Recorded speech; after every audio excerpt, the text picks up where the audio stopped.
Van Jones needs no introduction, but he is on Substack, and you should go and subscribe to his Substack. But be careful. There's like a Van Jones impersonator account. I went and reported it up to the Substack. Van is the guy who's got a check mark by his name. So there's an orange check mark by Van. So when you search on Substack for him, go with that one, not the impersonator account. Uh, Van, my friend, thanks for coming and sitting down with us. We're at the 100 days mark. I just want to do like a 30 seconds obligatory. Well, how do you think it's been? Uh, It's give me it's a it's been give me a better give me a better, worse, or about what you expected.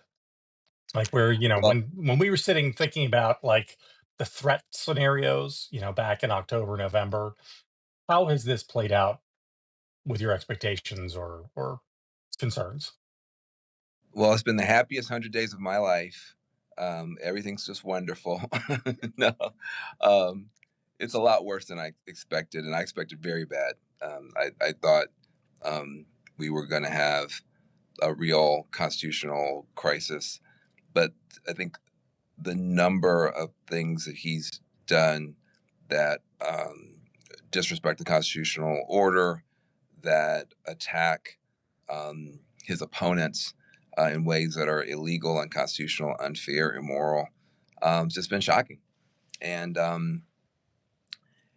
I think he's also exposed weaknesses, not just in our system, but also just weaknesses on the left.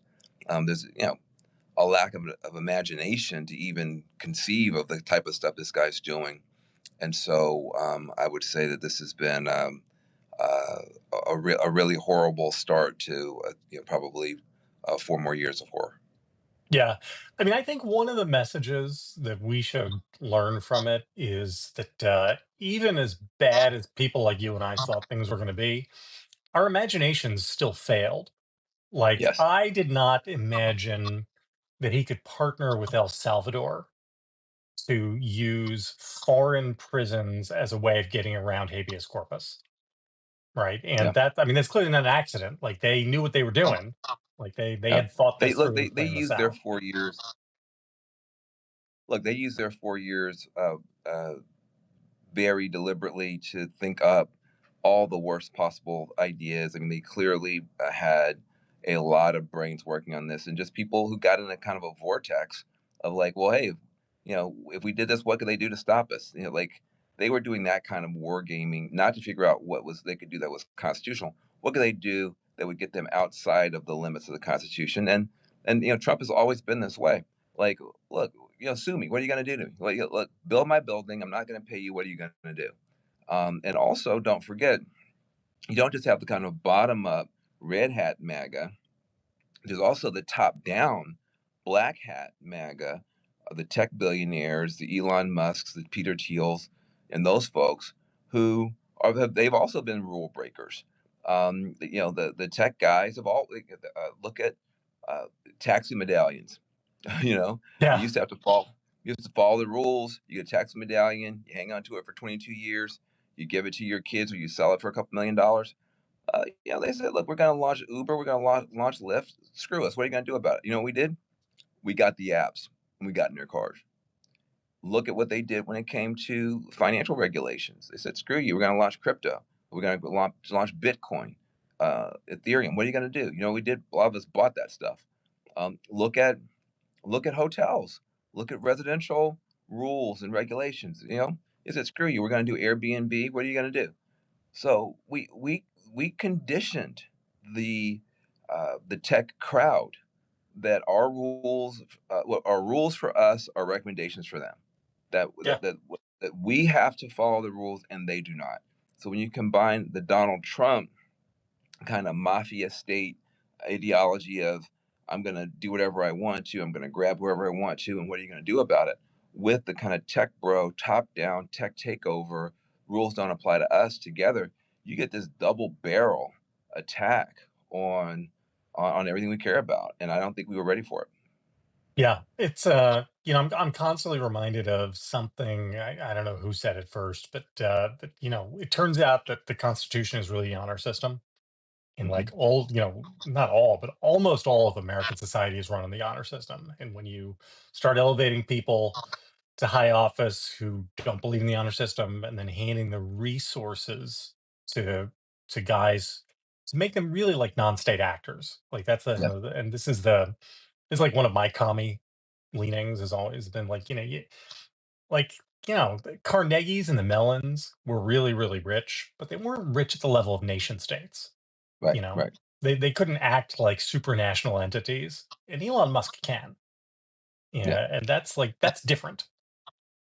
Look, I mean, Elon Musk would be insulted if you said that he was acting like a nation state. He wants to run an interplanetary empire that includes the Earth, the Moon, and Mars. And I'm not joking. He fancies himself to be God Emperor of the Earth, the Moon, and Mars, and that's everything he does is in pursuit of that. And he tries to cloak it in all this sort of um, good guy talk around clean energy and interplanetary species, but this is about accumulating power at a level and to a degree that it's very hard for most Americans to even imagine to get our heads around. Yeah. Uh, all right. So, well, you spend a lot of your time thinking about what's next, and that's where I want to spend the bulk of our time today. Um, what is next? Like, I mean, let's. And I guess there are two ways of looking at this question. The first is the near term, meaning like what's next to get out of the fix we're in. And then the second part is like, okay, so let's assume a ladder, right? Assume that we can get out of this. What's next to like fix the systemic problems that got us here? Where are you on that stuff? If you could just fix Well, all of America's problems right here, that'd be great, yeah, Van.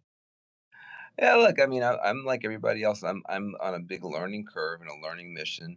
I feel like I did not study the right stuff. I feel like I studied, politics and law and policy and that kind of stuff, and that's being trumped by, to coin a phrase, trumped by the tech guys, the technology guys. I think we have to have a much better grip on how they played the game. The PayPal mafia launched a technology company, PayPal, sold it, and then they all grabbed those billions and went and built other companies. Reid Hoffman, a good guy, built LinkedIn. But then you have Peter Thiel, who built other stuff, and the Founders Fund, and Elon Musk. And now it turns out, if you want to make change, going to law school and following the rules and voting for the right people and working on policy may not be the right way to do it. It seems like the right way to do it is just go launch a tech company, sell it for billions of dollars, and just buy the government. And so that's a shock. That's not what I expected. And so I'm actually doing a lot of just research and trying to understand who are these black hat MAGA people. I understand the red hat MAGA people. I grew up with them. I'm from Tennessee. I born and raised in the rural South. The red hat MAGA folks who are nationalists and populists and sometimes a little bit racist around the edges. I'm used to that. I don't like them when they're in power, but I get it. This black hat, top down tech takeover MAGA, that's a different thing. And so, what I would say is we're going to have to center technology a lot more. I think progressives made a mistake in creating such a tough culture around conformity, uh, cancel culture, call out culture. I understand, what we were trying to correct for, which is just, people getting away with, being racist and sexist and terrible.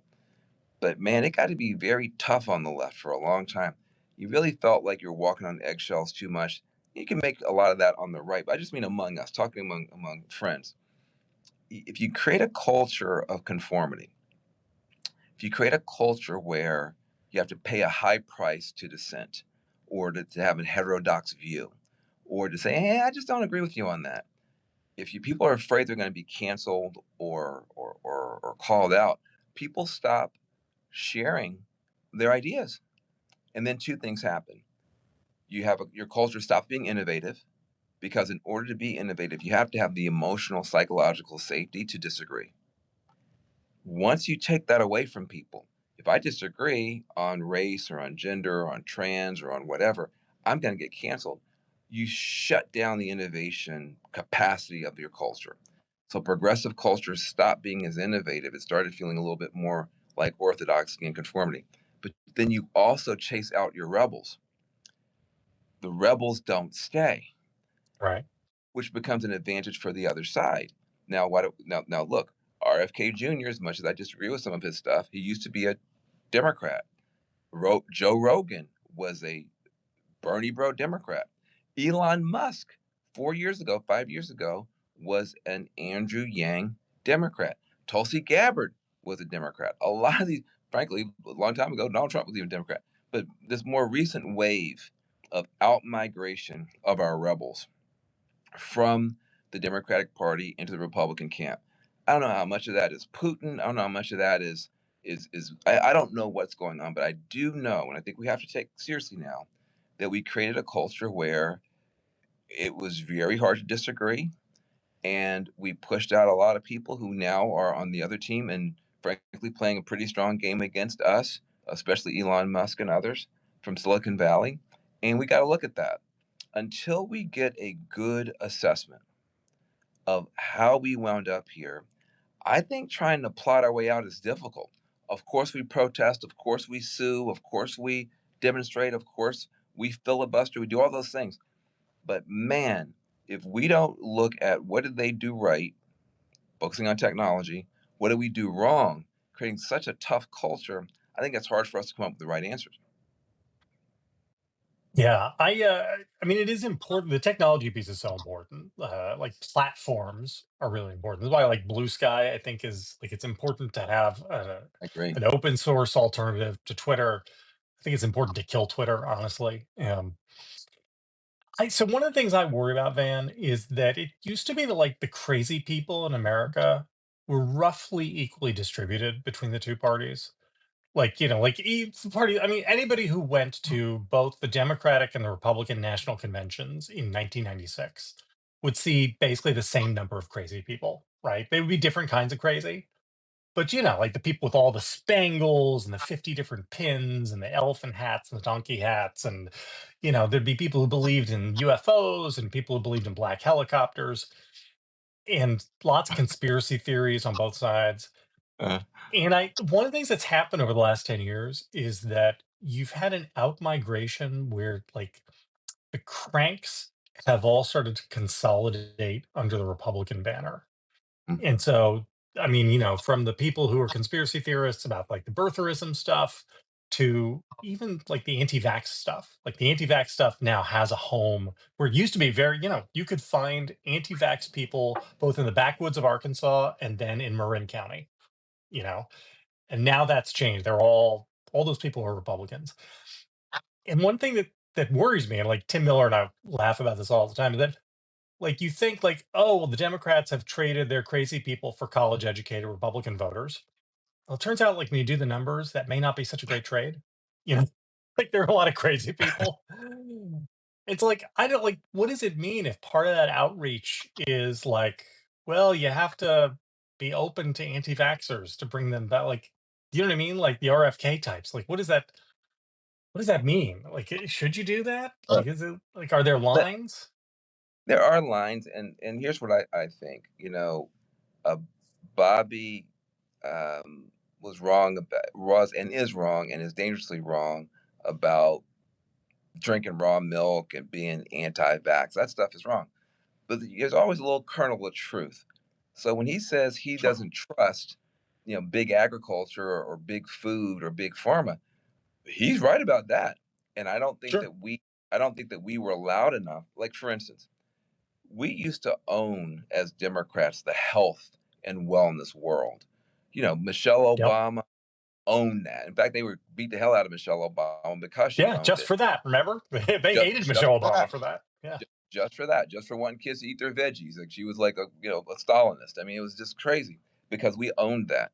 Yoga, kale, all that sort of stuff was our stuff because the health and wellness community was a high trust, positive community. After COVID, it became more of a low trust community. And so, an RFK can get more of a much bigger purchase on people who used to be with us. The way you counter is you don't give in on the anti-vaxxer stuff and drinking raw milk and crazy stuff. The way you counter is say, you know what, you are correct that these big pharma and some of these other companies have gotten away with too much, and we're going to come after them with science. We're going to come after them with reason, with rationality.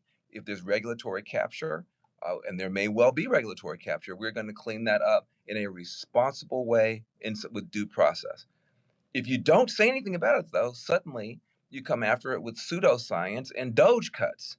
And so Yeah. now we don't even have enough inspectors now to guarantee that our milk is being inspected. We're now in America, it's nuts, giving milk to children that is not being inspected because the Doge cuts have been so extreme. So what I'm saying is you got to figure out, okay, what the right wing has been great at doing. They identify the right problem and then come up with the worst possible solution. So, like, yes, there's some challenges with immigration, but then let's start deporting American citizen babies and putting people in dungeons overseas. Well, maybe that's the right problem, but that's the absolute wrong solution. Yes, maybe we do have too much cancer or whatever because there's too much crap in our foods. That's the right answer. But anti-vax and stopping expecting milk is the wrong solution. And so I think there's where the answer for us is to accept some of these problems they've been pointing out, but to come forward with better answers based on science, due process, and the Constitution. Yeah, that's a great point. So that Corbin Trent piece in Substack. So he talked about he worked for Bernie. He worked for I guess he volunteered for Bernie. Worked for AOC, and he had this big creedicure about how important it was for progressives to build parallel institutions to what the right has done. And his argument is basically that like the left is really good at organizing, not great at structural power. And I read that, and I mean, first of all, it sort of felt a lot like the Howard Dean stuff, things that we've heard before 15 years ago. But secondly, I wanted to talk to you about this because I came out of conservative world. So I was with the Weekly Standard. I was always like the bad conservative. I was basically a commie because I believed in all the Catholic social justice stuff. And one of the things that conservative world believed starting in like the 70s was like the mainstream institutions are hostile to us. What we need to do is set up parallel institutions. So we need conservative think tanks to counter the universities. We need conservative magazines to counter Time and Newsweek and the New York Times. Um, and I think in the end, that project is it started out like very intellectual and very noble and very interesting, and there was a lot of ferment, and that was good. But ultimately, it wound up in a cul-de-sac that I think was pretty harmful. And I think in retrospect, it's a mistake. And what conservatism should have done is like said, no, we're going to exist in the world. Like we're going to tell if you're a young conservative at Yale, we're going to tell him you should go work for the New York Times. And who cares if it's full of liberals? Like, go and make a career there, learn how to get along in the world, push out ideas that way. Instead, they wound up in this conservative ghetto, which was fine to start with, but kept getting more and more toxic and insular until we wound up with like Trumpism. And I wonder if that, like, I don't know, like, part of me says to progressives, I mean, look, I'm not a progressive, so it's not my world, but like, stay in the world, stay in the institutions, stay mainstream. You don't need parallel stuff. Yeah, I see the history a little bit differently than that, in two ways. One, I think some of those institutions I disagreed with, but they were principled libertarian stuff, some principled stuff. Um, it the Trump phenomenon came adjacent to it Yeah, with no principles at all, and then eventually just pure force and cultish mafia tactics just captured all that stuff. yeah. I don't think Trump necessarily was borrowing from bad intellectual, think tanks. I think Trump ran them over, and so I'm a little bit more friendly to institution building. Um, I go back to, for instance, 2004 when we got beat by W and Karl Rove. And it was a very similar situation where we thought um, W was going to be easy to beat. We thought he was an accidental president, hanging chads. The Supreme Court saved him, Yeah. didn't win the popular vote. We thought we were going to kick this guy's butt. And Karl Rove and W swift voted John Kerry and beat the pants off of him and won the popular vote and the Senate and the House. And we were shocked in 2004, just like we were shocked in 2024. Now, of course, it's much worse now. But what happened was in 2005, there was no leader. It wasn't like we had some great leader. Everybody was like, "Oh, where's our leader? Where's our leader? We need a leader. Who's going to be the leader?" 2005, we didn't have a leader, but we did have a lot of institutions that got started. Huffington Post got launched in 2005 Yeah, to organize that's our right. our bloggers. Um, Democracy Alliance got launched 2005 to organize our donors. Color of Change. I helped to launch Color of Change. Got launched after Hurricane Katrina to organize Black folks online. There was a whole wave of institutions that got built. Media Matters, Daily Kos, Yeah. a whole bunch of things that A didn't lot of that exist came out of the before. Dean blog. Remember the Dean blog? Yeah. Exactly. Yeah. Yeah. So for me, again, I'm older now. I remember that as a good period for progressives. People were entrepreneurial. They were coming up with new ideas. They were coming up with new institutions. What they weren't doing was what liberals are doing now, screaming for a leader. We didn't have a leader for 3.5 years. Yeah. Barack Obama didn't get the nomination for 3.5 years. But we were working, we were demonstrating against the war, we were demonstrating against Abu Ghraib, we were organizing and we were mobilizing. And eventually, that wave that was being built by everyday people, like the people who are listening to your voice every day, it was everyday people who built all that stuff. It was everyday people who came up with new ideas. Green jobs was an idea that came up. Yeah. Al Gore was out there talking, and that wave is the wave that Obama ultimately captured. Obama didn't create that wave. That wave was created over that 2.5, 3 year period, and then Obama came along and was able to capture that wave in a way that Hillary Clinton could not. And so the reason why I'm a little bit friendlier than you are to some of the institution building is I've seen it be positive. It can become very negative, like you said, but I think it can be positive.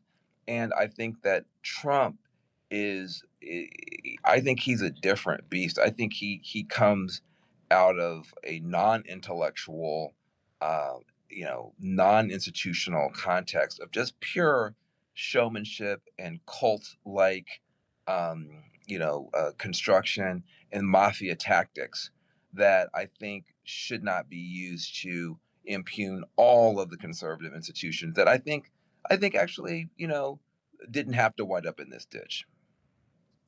Maybe. I don't know. I mean, I mean, you let's do say see by it differently. 2010, I was looking at the Heritage Foundation and thinking, man, these guys are getting pretty far out there, you know, like, Oh wow, you that know, like, early. yeah, there was, Okay, I mean, Obama broke their brains in a lot of ways. I mean, for reasons, who could say why? I don't know why. It's probably, I mean, could have been anything.